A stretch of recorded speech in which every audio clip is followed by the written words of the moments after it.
¿Puedes ver mi pantalla?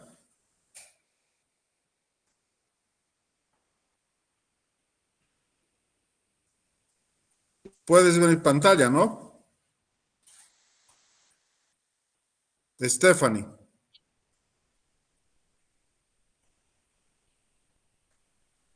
Sí, doctor, se ve. Ya, bueno, vamos a empezar. Ya estamos en hora. Entonces, hoy vamos a ver todo lo que significa isquemia, lesión y necrosis.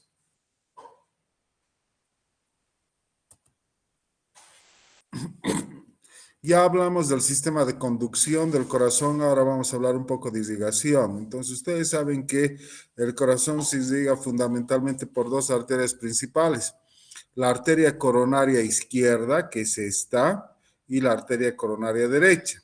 La arteria coronaria izquierda tiene dos divisiones importantes, la arteria circunfleja, también da la marginal, y la arteria descendente anterior. Otras ramitas más que por ahí no es tan importante que conozcan. Y la arteria coronaria derecha que da una rama al nódulo auriculoventricular. Es por eso cuando a veces hay infarto por una obstrucción de la arteria coronaria derecha, se asocia a trastornos de conducción.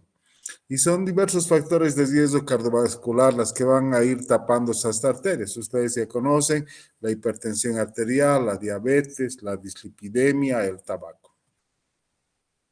Y cuando una de estas arterias se tapa, produce alteraciones características electrocardiográficas, ¿no? Que están destacando las alteraciones a nivel del tejido lesionado. Este es el potencial de acción de un tejido normal. En un tejido isquémico ustedes van viendo que la amplitud del potencial de acción va disminuyendo y se va ensanchando. Y en un tejido muerto, básicamente la amplitud se pierde. En el tejido isquémico, lo primero que aparecen son alteraciones del onda T, cuando hay lesión o injuria, alteraciones del segmento ST, y cuando hay necrosis, la onda Q. Nuevamente, acá estamos viendo el corazón, ¿no? Vamos a suponer que existe a nivel del ventrículo izquierdo un infarto con elevación del segmento ST en curso. Las alteraciones de la onda T se van a manifestar por isquemia, es decir, alteraciones de la onda T.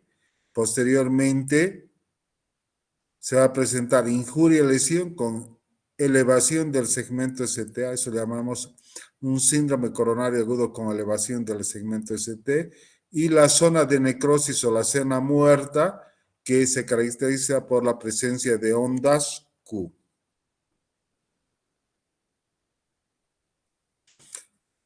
Inicialmente, los primeros minutos de las alteraciones electrocardiográficas pueden observarse una elevación de la onda T, ¿no? Que se presenta acuminada, es decir, puntiaguda. Después empieza a elevarse el segmento ST. Pasadas algunas horas, ya empieza a haber necrosis, es decir, la presencia de la onda Q, el ST va disminuyendo y la onda T se hace negativa. Y al cabo de algunas semanas queda con una etapa de necrosis, es decir, una onda Q y una onda T negativa. En el espasmo coronario, es decir, cuando no hay una lesión aterosclerótica a nivel coronario, existen estas alteraciones de la onda T del ST, pero no ya la presencia de onda Q. Terminado el espasmo, el ST disminuye y la onda T se va normalizando. Esta es una imagen que quiero que recuerden, son los estadios progresivos de un infarto con elevación del ST, también se llama tipo Q o infarto transmural o epicárdico. En la parte superior izquierda tienen un electrocardiograma normal con la P, QRS y T. Entonces, en las primeras horas, una elevación del segmento ST y la onda T se hace picuda. El primer día va disminuyendo el complejo QRS, aparece la onda Q y el ST va disminuyendo. Hasta el segundo día ya ha desaparecido la onda R y se queda con una onda Q y la onda T negativa. Y después de 3 días queda con esta imagen que es como la de una cicatriz. Ocasionalmente, después de varias semanas, puede presentar elevación del segmento ST, pero es porque el paciente tiene ya un aneurisma. Eso generalmente en los infartos de cara anterior que comprometen la coronaria izquierda. Y nosotros electrocardiográficamente podemos definir dónde está localizado el infarto. Podemos decir si es de cara anterior, septal, lateral, inferior o diafragmático o ínfero-basal o posterior. E incluso podemos decir qué arteria posiblemente es la comprometida. El infarto lateral alto se caracteriza por ese tipo de alteraciones que hemos visto en la derivación de 1 y ABL. El infarto de cara inferior o diafragmático, esas alteraciones se van a presentar en la derivación D2, D3 y en la derivación ABF. El infarto anteroseptal en B1 y B2, el infarto de cara anterior en B3 y B4, el infarto lateral bajo en B5 y B6, y decimos infarto anterior extenso cuando compromete las derivaciones precordiales desde B1 a la derivación B6. Acá estamos viendo un infarto de cara anterior por obstrucción de la descendente anterior, que es una rama de la coronaria izquierda. Ustedes pueden observar estos cambios electrocardiográficos en B1, B2, B3, B4, es decir, hay una onda Q con una onda T negativa, ¿no es cierto? Este infarto será agudo de pocos minutos, de pocas horas o ya de varios días. ¿Qué opinan?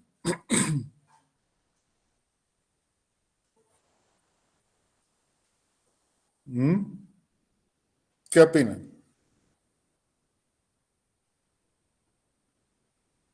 Hace unos minutos les mostré la evolución, ¿no es cierto?, con las horas y los días. Entonces, cuando ya tenemos onda Q y ya no hay onda R, por lo menos ya han pasado 2, 3 días y es un infarto evolucionado. Entonces, es importante hacer el tratamiento en los primeros minutos u horas de un infarto para proceder a la revascularización, ya sea por medio de medicamentos o por medio de una angioplastía para salvar todo este territorio que está amenazado. Acá, ¿dónde creen que está localizado el infarto? Y está subrayado con rojito, miren.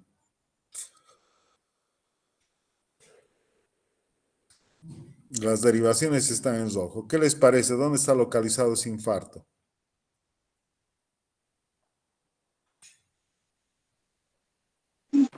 D2, D3, ABF.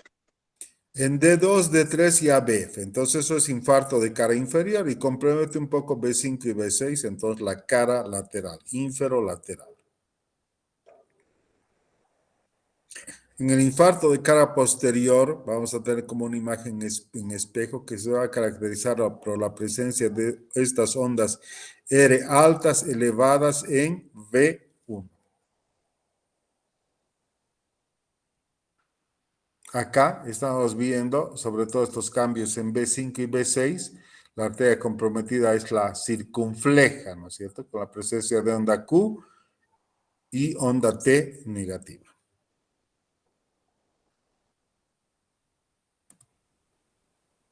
De acá nuevamente por la arteria comprometida a la localización del infarto. D2, D3 y ABF, infarto de cara inferior, la arteria comprometida es la coronaria derecha. Infarto de cara anterior puede ser B3 y B4, la arteria comprometida es la descendente anterior.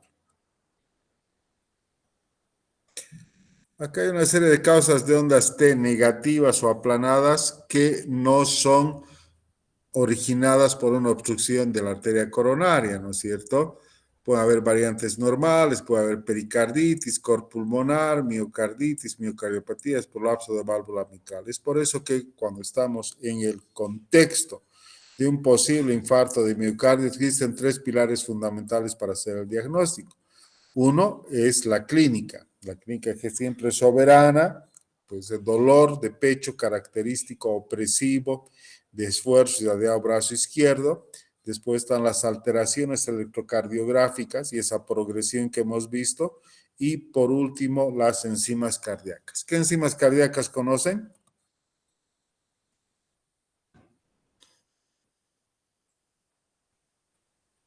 ¿Qué enzimas cardíacas conocen para el infarto de miocardio? ¿Qué enzimas se Doctor, ¿podría ser la troponina?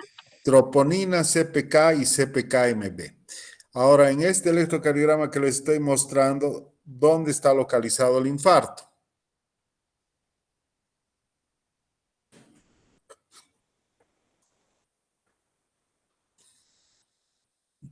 ¿Dónde se eleva la onda, el ST?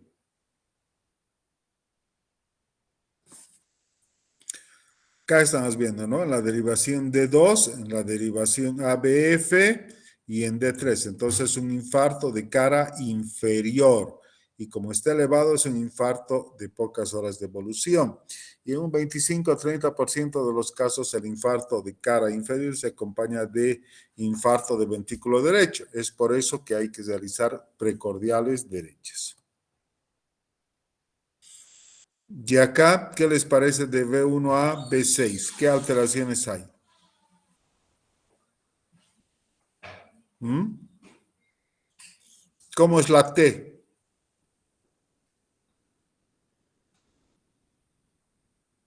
Chicos, una onda T negativa. Entonces, cuando hablamos de onda T negativa, siempre hablamos de isquemia, porque acá tiene R todavía. Entonces, podemos decir isquemia anterior extensa. Y si tuviera las enzimas elevadas, podemos decir que se trata de un infarto subendocárdico, es decir, no compromete toda la pared del ventrículo izquierdo. Eso pasamos. ¿Y acá qué les parece? Ustedes pueden ver una elevación del segmento ST.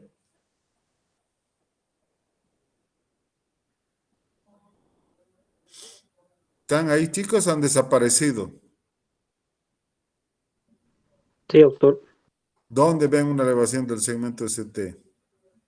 Acá, ¿verdad? En B2, B3, B4, B5, B6. Entonces, este es un infarto de cara anterior de pocas horas de evolución.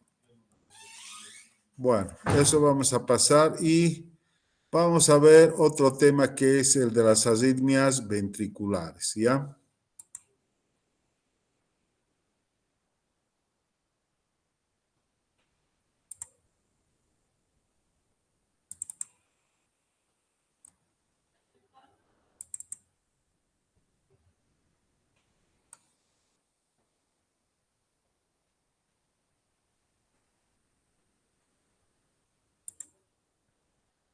¿Ven la pantalla? Sí, se logra ver, doctor. Bueno, vemos entonces ahora otro tema, otro acápite más de la electrocardiografía, que son las arritmias ventriculares. Las arritmias, a grosso modo y en general, se clasifican de acuerdo a la frecuencia cardíaca, en taquiarritmias y bradiarritmias. Taquiarritmias hemos dicho cuando tiene una frecuencia cardíaca mayor a 100 y bradiarritmias cuando tiene una frecuencia cardíaca menor a 60. Según el origen, pueden ser supraventriculares o ventriculares. Supraventriculares cuando están por encima del nódulo aurículo-ventricular. Según el mecanismo, por reentrada, por excitabilidad aumentada o actividad gatillada. Y según la regularidad, arritmias regulares e irregulares. Ya hemos visto varias, ¿no es cierto? Por ejemplo, la fibrilación auricular puede ser una taquiarritmia si está muy acelerada y es irregular y es de origen supraventricular. Bueno, esto no vamos a ver, esa es la fisiopatología de una arritmia por reentrada en la cual existe un circuito rápido y un circuito lento. Entonces, acá tenemos las arritmias supraventriculares. Acá, ¿qué les parece esta taquiarritmia? ¿Qué es? ¿Es una taquiarritmia regular o irregular? Esta que estoy marcando con el láser. ¿Es una taquiarritmia regular o irregular? ¿Mm? regular y de complejo QRS angosto. Entonces podemos decir que es una taquicardia supraventricular. Cuando es de origen ventricular, el complejo QRS es ancho, acá como en este caso, y es regular, pero no es tan rápida como antes, y esta es una taquicardia ventricular. También podemos hablar de las extrasístoles. Ustedes tienen que tratar de seguir esta tira y van a ver la secuencia. P, QRST, P, QRST, y de pronto no hay P. Y hay un latido ancho, adelantado. Esto se llama extrasístole. Y como es diferente al latido normal previo que veíamos, esa morfología, decimos que es de origen ventricular y generalmente tiene una pausa compensadora. Vean la diferencia del extrasístole supraventricular. Acá tampoco tiene onda P, es un latido adelantado, pero el complejo QRS es similar a latido propio que tiene el paciente, ¿sí? Entonces, este es una extrasístole supraventricular y este es una extrasístole ventricular. Y este es un Holter, y acá estamos viendo en esta tira que tiene un latido normal, un extrasístole, un latido normal, un extrasístole. Otro latido normal, otra extrasístole. ¿Qué se llama eso? Bigeminada. Bigeminia. Si tuviese dos latidos normales y una extrasístole, dos latidos normales y una extrasístole, se llama trigeminia. Y también las extrasístoles ventriculares podemos clasificarlos por el origen, es decir, por el número de focos que tiene. Si tiene una misma morfología, como en el previo que veíamos, en este, todas son igualitas, ¿ves? Entonces, son extrasístoles ventriculares monofocales, es decir, de un solo origen. Pero en este caso, ustedes pueden ver acá hay un complejo negativo, acá hay uno positivo, o sea, de diferentes formas. Entonces, podemos decir que el origen de estas extrasístoles es de lugares diferentes del ventrículo y se llaman extrasístoles ventriculares multifocales, de varios focos, y obviamente son mucho más peligrosas. En este trazado tenemos dos extrasístoles ventriculares juntas. Están viendo con láser 1 y 2, eso se llama una dupla. Si fuesen tres juntas, se llama taquicardia ventricular cuando tiene una frecuencia cardíaca mayor o igual a 100, taquicardia ventricular, ¿sí? Eso es una terminología que ustedes tienen que ir familiarizándose. Acá estamos viendo en la imagen superior que seguramente el paciente tuvo un infarto y está apareciendo un foco ectópico automático de origen ventricular y está generando esta arritmia, una taquicardia regular con complejo QRS ancho con una frecuencia cardíaca de 140 latidos por minuto y esto se llama taquicardia ventricular. Y como la morfología de esta onda es similar a todas, hablamos de taquicardia ventricular monofocal, es de un solo foco. Acá tenemos tres juntas, entonces eso se llama una tripleta o un episodio de taquicardia ventricular.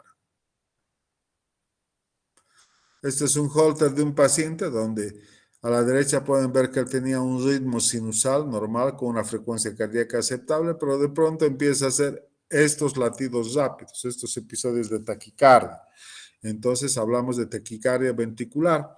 Y si dura más de 30 segundos, hablamos de taquicardia ventricular sostenida. Si dura menos de 30 segundos, hablamos de taquicardia ventricular no sostenida. Y acá tenemos una taquicardia ventricular monofocal. Obviamente, el riesgo es de que pueda transformarse en una fibrilación ventricular y pueda generar en el paciente una muerte súbita. Acá tenemos otra taquicardia ventricular monomorfa, si quieren, o monofocal.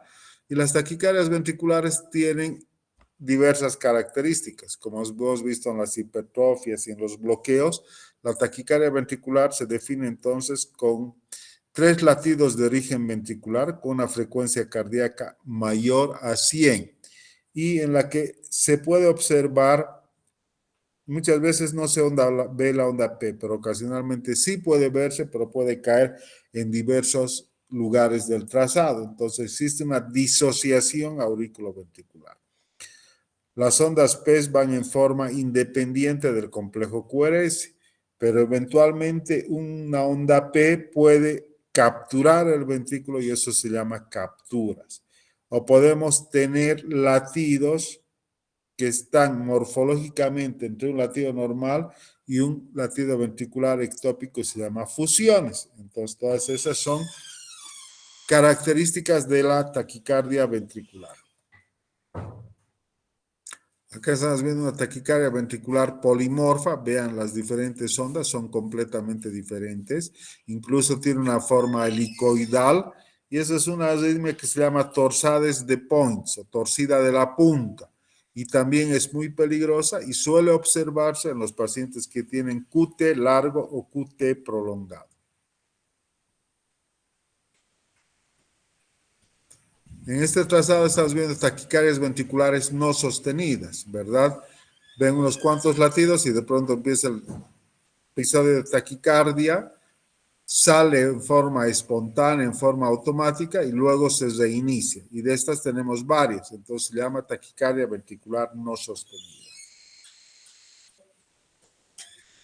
En este caso, como hemos indicado, cuando dura más de 30 segundos, como en este caso, que este diagnóstico sí lo vamos a hacer por Holter, se llama taquicardia ventricular sostenida, ¿sí? Y el origen de estas taquicardias pueden ser diversos, puede ser miocarditis, cardiopatía isquémica, enfermedad de Chagas, algunas valvulopatías, alteraciones electrolíticas, nos pueden generar arritmias ventriculares y por ende taquicardia ventricular. El diagnóstico diferencial hay que hacerlo, por ejemplo, con un bloqueo de llama izquierda. A veces cuesta hacer el diagnóstico diferencial, ¿no? Entonces, sí existen unos criterios de Brugada que si quieren puedes revisarlos. No quiero profundizar mucho sobre el tema, pero generalmente en las taquicardias ventriculares, por ejemplo, de V1 a V6, los complejos, todos estos pueden ser negativos o todos pueden ser positivos. Eso se llama concordancia.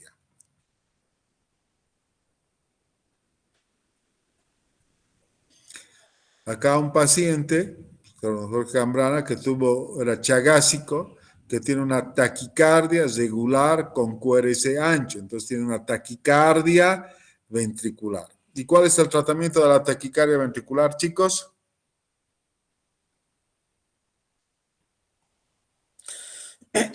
¿Qué hacen si un paciente llega así? Desfibrilar, doctor. En realidad hay que ver si el paciente está hemodinámicamente compensado o no. Si estuviese descompensado, es decir, con hipotensión, con alteraciones de la conciencia, entonces hay que hacer una cardioversión eléctrica, ¿no es cierto? Programada.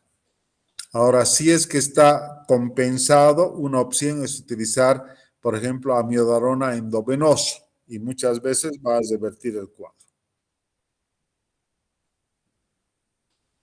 Acá tenemos una taquicardia ventricular con imagen de bloqueo de llama derecha. Vean, tienen Rs altas en B1 o B2. Eso significa que la taquicardia está generándose en el ventrículo izquierdo. Otra arritmia es la fibrilación ventricular.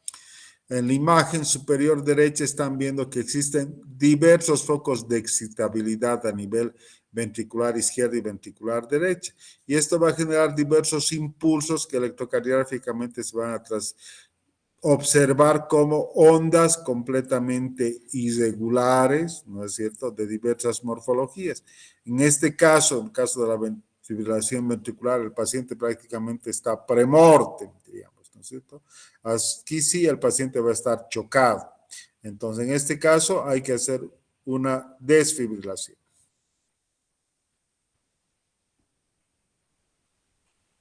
Es lo que habíamos hablado hace unos minutos de la torcida de la punta, ¿no? Que es esta taquicardia ventricular helicoidal que empieza acá, de acuerdo a cómo estoy mostrando el láser, y de pronto adquiere una forma helicoidal, ¿no es cierto? Torcida de la punta. Acá nuevamente una taquicardia Licol-Ray.